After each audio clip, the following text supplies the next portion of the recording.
Looking for a unique souvenir from New York City? How about a box full of rubbish for $50? Today we're talking to Gignac from NYC Garbage. How did this whole idea come about? Well, it started, I had a summer internship at MTV back in college, and we were having a discussion about the importance of package design. And someone said that package design didn't matter, and I thought that was ridiculous. So I figured the only way to prove them wrong would be to package something that absolutely nobody would ever want to buy. And if I could convince people to buy it, I know my design was successful. How long have you been doing NYC Garbage?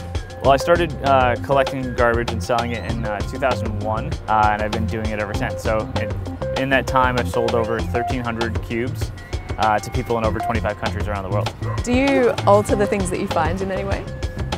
Like a lot of the things I find, whether it's, some things might be a little too big, like a beer bottle or a wine bottle or whatever, so I'll break that to put it in there.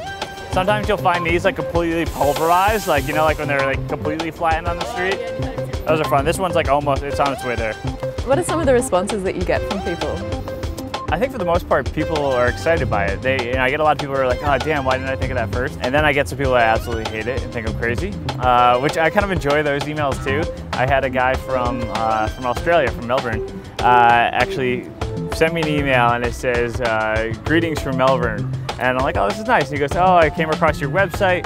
Yeah, I think you're a complete idiot. And then I scrolled down and he actually took like a McDonald's plastic cup and filled it with all the garbage that he found. And on the front wrote, your art sucks. I've actually had that printed up and put on my wall because it was just like, it was my favorite email ever. Well, I'm gonna kick that into the street. That's kind of nice. It's gold on that side. Very dramatic. So why charge $50? Why not say $10 or $20? Well, when I first started, I had no idea what to charge for trash, so I made it $10, and they sold a lot, and people kind of looked at them as kind of a gag gift or a joke. And then after a couple of years, I realized it was a lot of work for 10 bucks, so I raised the price to 25. And all of a sudden, people started perceiving it as more of like a kind of a keepsake or a souvenir from New York, and it had a little more credibility. And then a couple years after that, I raised the price to 50, and now people start to consider it art. So it's funny how just creating value and can completely change people's perceptions. And I've even done the limited edition garbage done from the World Series at Yankee Stadium, New Year's Eve Times Square, the Republican National Convention, and I even got flown over to Dublin, Ireland to do St. Patrick's Day in Dublin back in 2007. And all of those cubes go for $100 because they're rare and limited. I can just put that in like that. That's cool. People are like, oh, don't you feel like you're ripping people off? And I'm like, no, it's clearly labeled.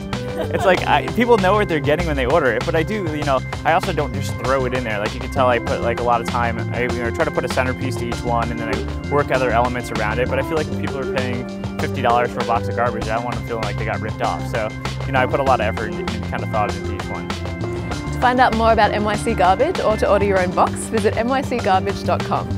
I'm Morton and you've been watching Rocketboom.